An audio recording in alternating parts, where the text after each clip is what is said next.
Hello everyone, welcome to my channel. I hope everyone is having a wonderful day. Before starting the video, please go ahead and hit the subscribe button and give this video a like up. If anyone can stop Ian and Jordan's reign of terror, it's Victor. And in this week's video preview for The Young and the Restless, it looks like that's exactly what he intends to do. Plus, the search for the much-discussed Damian leads Nate to the doorstep of a handsome young man who may or may not be the person he's been looking for. Having looked high and low for Damian, this week we'll find Nate taking a meeting with a young man, played by Nathan Owens, who notes it's not every day he gets a cold call offering him a job. Not to mention a company exec flying out to meet me, he adds. Nate's response: "When I see someone I like, I don't waste time." Could this be his half-brother? Elsewhere, the latest plot put in motion by Ian and Jordan continues to unfold. You'll recall that while everyone was distracted by the scene Ian caused at society, Jordan managed to catch Sharon unawares. Now Sharon is at their mercy as the wicked do scheme to destroy Sharon's life by framing her for a crime that has yet to be committed: Phyllis murder. So it is that this week, Jordan tells an unconscious Sharon that she should be grateful she's not at the bottom of a river, at least not yet. Will the beleaguered blonde end up just like Heather, tossed over a bridge into the water below?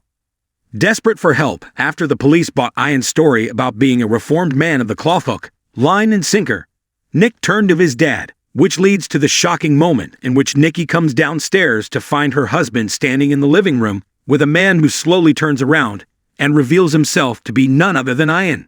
What the hell is he doing here? She demands. Is this simply a nightmare, or has Nikki come face to face with the man who once terrorized her? The sun had set on the bustling city, casting long shadows over the streets. The neon lights flickered to life as Nikki walked briskly through the alley, the cool evening air wrapping around her like a second skin. She had always been a night owl, preferring the calm after the storm of the day. Her footsteps echoed against the walls of the narrow alley as she approached the small bar tucked away in a forgotten corner of the city. It was the kind of place where secrets were traded as easily as drinks, and where nobody asked questions. Nikki was used to this world, one where shadows held power, and faces were often hidden behind masks. But tonight was different. Tonight, she was on a mission that had brought her face to face with a name she had spent years trying to avoid: Ian Ward. Ward. The very name sent a chill down her spine. He was a man of mystery, a man whose reputation preceded him, and not in the way anyone would hope. To the underworld, he was a shadow, a ghost who controlled the flow of money, power, and information in ways that made others tremble. For Nikki, he was the ghost of her past, the man who had caused the most damage in her life. Her mind raced as she entered the bar, the door creaking softly as she stepped inside. The smell of whiskey, cigars, and damp wood filled the air. It was quiet, too quiet. She scanned the room, her eyes searching for the one person she didn't want to find. There, sitting in a corner booth with a glass of scotch in hand, was Ian Ward. He was exactly as she remembered: tall, broad-shouldered, his sharp features hidden beneath a layer of scruff. His eyes, cold and calculating, seemed to pierce through her even from across the room. He was the embodiment of everything she had tried to escape, and now fate had brought her back to him. Nikki's breath caught in her throat. She hadn't planned for this moment, hadn't expected it to happen so soon. She had heard whispers of Ward's return to town, but she had hoped it was just another rumor, another ghost story. But there he was, sitting in front of her, like a specter from her past. For a moment, Nikki hesitated. She could turn around, leave, and pretend she had never come here. But the stubborn part of her, the part that had always been willing to face danger head-on, took control. She walked toward his booth, each step heavier than the last. Her heart pounded in her chest as she approached him, but her resolve remained unshaken. As she reached the booth, Ian's eyes never left her. His lips curled into a small smile, one that didn't reach his eyes. "Nikki," he said, his voice low and smooth, like the sound of a serpent slithering through the grass. "It's been a long time." Nikki sat down across from him, without saying a word. She was all too aware of how vulnerable she felt, how much she had to lose in this encounter. But she refused to show weakness. She met his gaze with a defiance she didn't quite feel, her fingers tightening around the edge of the table. "You've been keeping a low profile," Ian continued, his eyes studying her every move. "I had to go looking for you, but I always find what I'm looking for." Nikki's jaw tightened. She had never liked the way Ian could make her feel small, insignificant. He had that power over people. He could read them like a book and twist their insecurities until they were nothing more than puppets on his strings. But she wasn't going to let him do that to her again. Not tonight. "I'm not here to play your games, Ian," she said, her voice steady, though she could feel the tension rising in her chest. "What do you want?" Ian's smile grew wider, though there was no warmth in it. "Oh, Nikki, always so direct. I've missed that about you. But you should know, you're not the only one with questions." He leaned forward slightly, his eyes narrowing as he studied her. "You've been busy, haven't you? Running from your past. Running from me." Nikki's breath caught.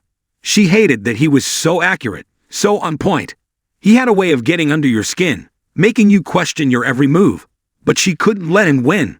Not this time. "Don't flatter yourself," Nikki shot back, forcing a smile that didn't reach her eyes. "You're not worth running from. I've been building a life, Ian. Something you'll never understand." Ian's expression darkened, and for a brief moment, Nikki saw a flicker of anger in his eyes. But just as quickly as it appeared, it was gone, replaced by that calculating smile.